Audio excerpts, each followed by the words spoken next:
Hello friends, welcome to my channel Explore with Joita. On 18th June 2023 at 9:30 am, 5 people sat in a submarine called Titan and dove it into the sea. They were going to see the wreck of the Titanic, the same historical ship, Titanic, that had sunk in the sea about 100 years ago. Each person sitting in the submarine had spent more than 20 million rupees for a few hours of this tour. This trip is so expensive because Titanic's wreck is hidden deep in the sea. Specifically speaking, 3,810 meters below the surface of the water. This submarine started its journey under the water. It takes about 2 hours to reach the depth of 3,810 meters. At every 15-minute intervals, the submarine sends a signal to the support ship on the surface of the sea, named the Polar Prince. For them, this was the only communicating channel with the world. On that day, 18th June, it had been only 1 hour and 45 minutes of this submarine's dive into the sea that suddenly it loses contact with the support ship on the sea. At 4:30 pm, by the time when the submarine should have come back up with its tour, but there is no sign of it. At 7:10 pm, the team in the Polar Prince decided to inform the US Coast Guard, and from here a 4-day-long multinational search began. A large-scale search and rescue operation is carried out to find the submarine. Aircraft, ships and robot vehicles were also used. Everyone had only one question in their mind: what happened to these passengers? Before starting this video, I request you to subscribe my channel to get more fascinating videos like this. And don't forget to like and share. Now let's move on. The place where this submarine disappeared is in the Atlantic Ocean near Canada, 700 km away from Newfoundland, a Canadian island. At this place in the depths of the water, you will find the wreck of the Titanic, broken into 2 parts, the bow and the stern, both lying about 800 meters away from each other. The Titan submarine that disappeared here was not a submarine but actually a submersible. Submarines have their own power. They can use a port to go into the sea and come out of the sea independently. But submersibles cannot do that. To launch a submersible into the water and for it to come back, a support ship is needed. A ship that is present on the surface of the water and is controlling everything. The support ship of the Titan submersible was the Polar Prince. The entire operation was run by a company called Ocean Gates, whose CEO was Stockton Rush. By profession, he had been an aerospace engineer, and in 2009 he founded the Ocean Gates Company, a private company whose purpose was to take rich people on deep-sea expeditions as tourism. This company started offering Titanic tours in July 2021.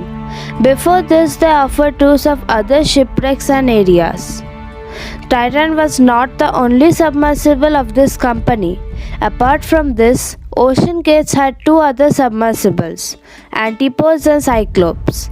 Antipodes could go up to a depth of 304 meters and Cyclops up to 500 meters.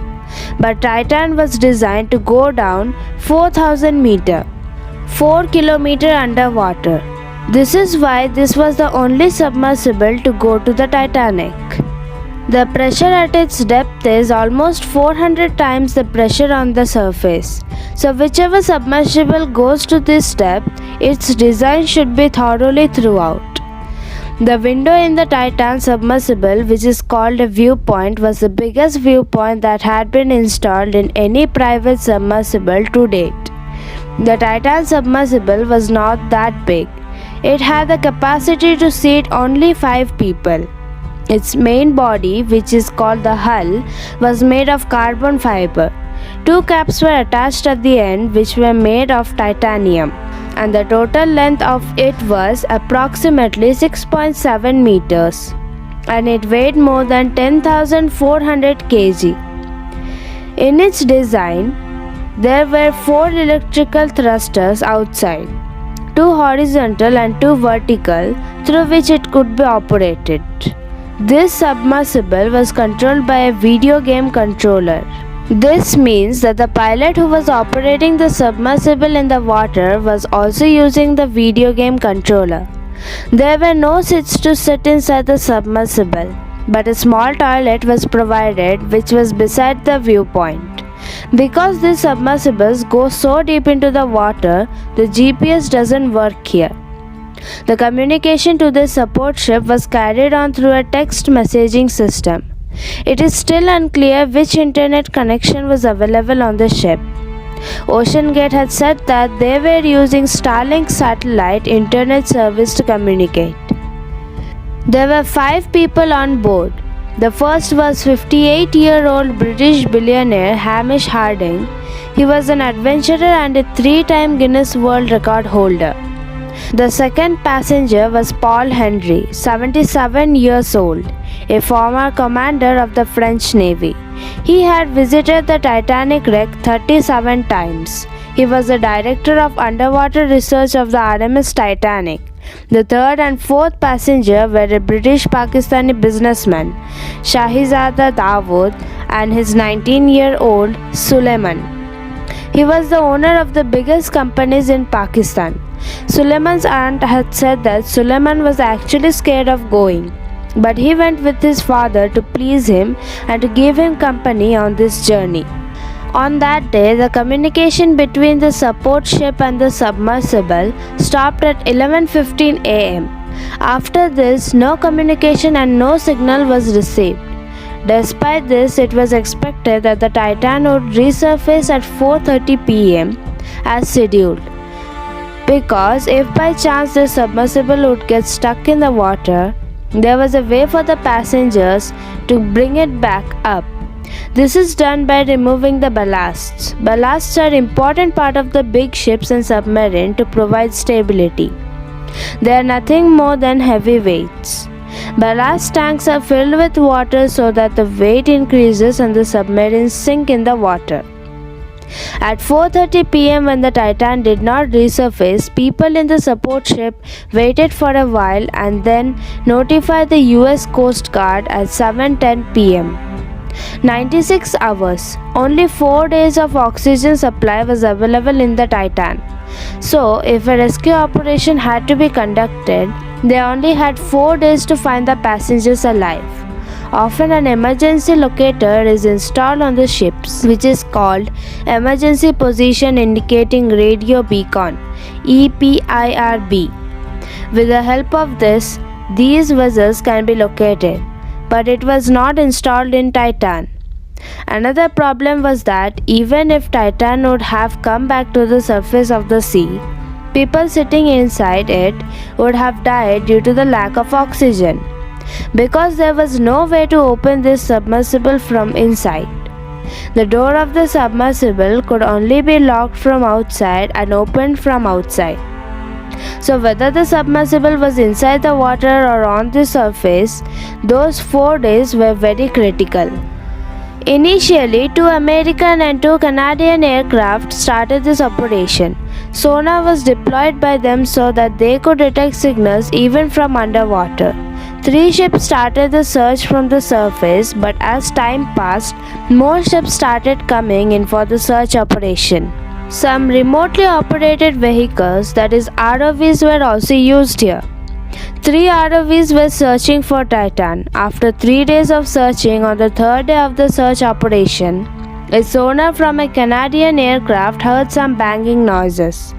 Later, the US Coast Guard also heard the sounds. Finally, on 22nd June, an ROV searching on the ocean floor encountered some debris around 490 meters away from Titanic's bow. It was confirmed upon seeing the debris that the submersible had broken apart. The people who were sitting inside it had lost their lives. After searching some more, 5 pieces of debris were found in total. On the same day, the US Coast Guard confirmed in a press conference that the banging noises they heard had nothing to do with the Titan submersible. Actually, the conclusion that was derived was that Titan was imploded due to high pressure. Implosion is actually the opposite of an explosion. We use the word explosion where there is an outbreak or eruption. The force moves outwards, but the force of an implosion moves inwards. Breaking apart due to being squeezed is implosion. And catastrophic implosion means that the implosion happens so fast that the entire structure was destroyed, but it didn't even take a millisecond. This means that the people sitting in it were killed immediately in the blink of an eye, but they didn't even feel it. Actually, the main body of the Titan, as I said before, was made of carbon fiber. But usually, submarines and submersibles are made of steel, titanium or aluminium. This carbon fiber design of Titan was an experimental design. No one had ever tested the properties of carbon fiber in such depths of ocean before. As said by an ocean explorer, Robert Ballard, the man who discovered the wreck of the Titanic in 1985, he said that they have done thousands of dives in different vehicles to get to the bottom of the ocean, but they have never lost a vehicle. This was the first time that a submarine or a submersible imploded in this way. James Cameron, the director of the famous films like Titanic and Avatar, has been to see the deep sea many times for various expeditions. He said the same thing. The caps of titanium were still intact on the seafloor unharmed, but the main body of carbon fiber is now scattered in pieces. In 2019, a long article was published in Smithsonian Magazine, in which the CEO was talking about OceanGate. He said that the US Passenger Vessel Safety Act of 1993 was needlessly prioritizing passenger safety over commercial innovation. In another interview, he said, at some point safety just is pure waste. I mean, if you just want to be safe, don't get out of bed, don't get in your car, don't do anything. After this, he says, I have broken some rules to make Titan. I think I've broken them with logic and good engineering behind me. Stockton Rush knew that he was conducting an experiment which could be very dangerous. In March 2018, a deep-sea exploration specialist had written a mail to the CEO to be a little conservative about safety. He had written that Rush was putting himself and his clients into danger. In the race to reach the Titanic, Rush was accused of repeating the same phrase, "She is unsinkable." The people used to blindly believe that the ship was so great that it can never sink, that it was unsinkable. But on that ill-fated day, the ship sank, and now the same happened with the Titan. This teaches us that safety standards and regulations should never be ignored. So friends, this was my video today. I hope you all enjoyed it. If you have liked this video, subscribe my channel to get more fascinating videos like this. And don't forget to like and share. Thank you. Bye bye.